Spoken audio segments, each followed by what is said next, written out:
All right, Red Sox ready to go as we usher in July, already the 1st of July, and the Red Sox looking for a series win they can pick up tonight's game against the Cincinnati Reds, joined by Chief Baseball Officer Craig Breslow. And Craig, we're back to the future. I took the yellow off. Stuff doesn't breathe, by the way.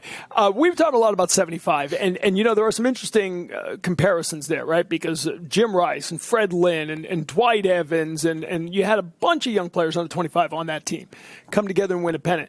But you had Yaz and you had Petrosell and you had those veterans as well, especially with Bregman out after the trade to Devers.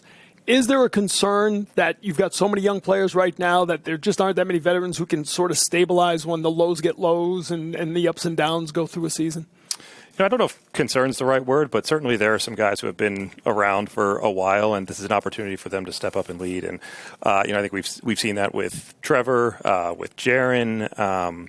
And obviously Bregman being out makes it a lot more difficult to impact those younger guys. But I think they're striking a good balance there. And, Alex has this job of needing to let the young guys be themselves and kind of grow and experience the growing pains that come with trying to establish yourself in the big leagues. And we also have to win, and we have to, provide the oversight to make sure that we're getting the most out of those guys. But we'll rely on the guys in the clubhouse to be able to do that. That's a challenge for a young team, right? You've got guys who are still developing, but you're at the major league level where it's all about winning. And you see a big offensive night like last night. You see a day like Saturday.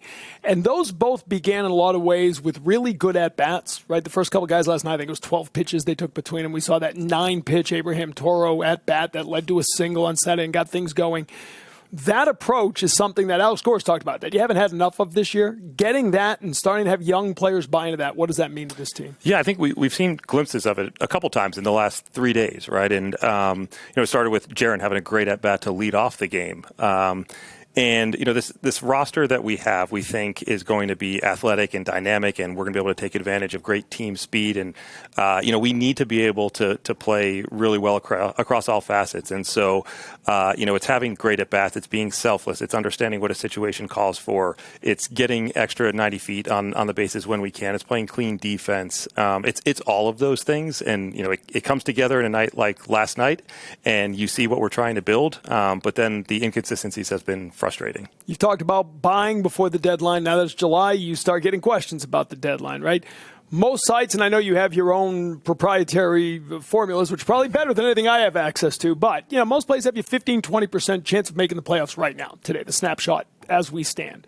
Is that enough to invest in this team and go all in for this year? Do they have to show you something over the next couple of weeks to earn that? Sort of where does that decision-making process stand right now? Well, I think all those tools, whether you're looking at ours, the things that are publicly available, they're telling us we need to win more games. And, fortunately, there's a lot of games left between now and the deadline. But we came into this season with a very aggressive mindset, and we believe that we were putting together a team that was capable of making the postseason. We still believe that's the case. And so, our heads right now are trying to figure out how we can improve this team and how we, add in places to bolster the roster so that we can make that deep playoff run that we had anticipated. You got a couple weeks before the break, then it's a gauntlet coming out, right? The Cubs and the Phillies and the Dodgers, all first-place teams right now. Won't be easy here going up to that deadline. Yeah, no, it's kind of a tour of NL division leaders, right? And we're going to see what we're made of.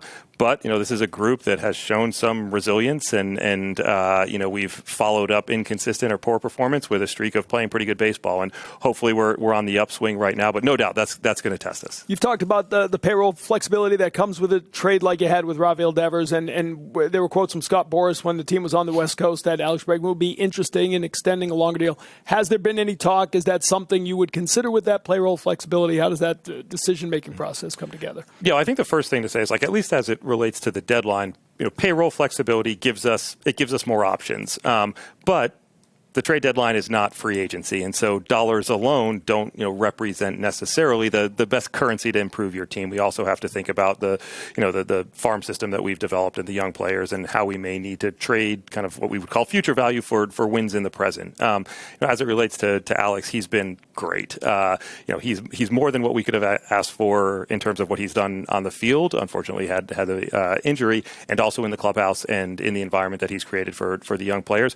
Right now, we're focused focused on doing everything we can to get him back on the field. But, we love everything that he's brought, and when the right time comes up to have those conversations, we anticipate doing that. Walker Buehler has struggled, and he's made it clear that he's trying a whole lot of different things right now. We've been able to look at some of the changes on the mound. You hear him sort of talk about what he's dealing with mentally as well as physically and trying to find it. How does the team support that? Does he stay in the rotation for now? Where do you go with Walker Buehler? Yeah, so what you want, obviously, out of a starting pitcher is somebody who's going to give you a chance to win every 5 days and pitch deep into games. And, even when they don't have their best stuff, the off nights are still pitching deep into games and giving up some runs, but keeping you in it. And when you don't get that, you want accountability. You want somebody who's going to stand in front of their locker and say, I wasn't good enough, and I'm going to do everything I possibly can to get things back on track. Walker has been that, and I think he deserves a ton of credit for how accountable he's been.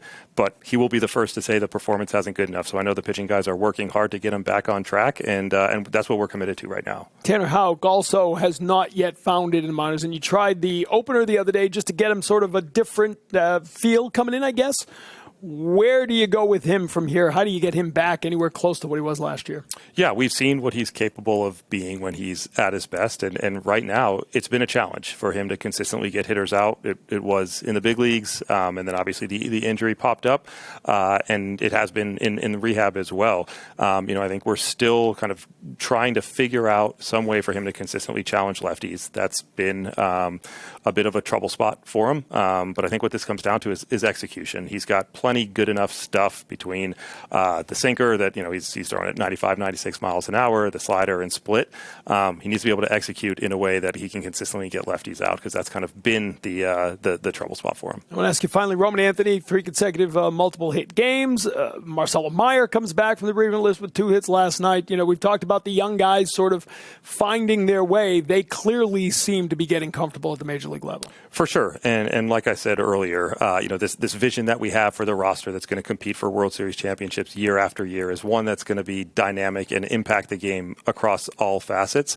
And when Roman came up and he wasn't getting the hits, there was still a lot of confidence in him. You could see the way that he commanded in that batting. He never really expanded outside the strike zone. He was hitting the ball really hard.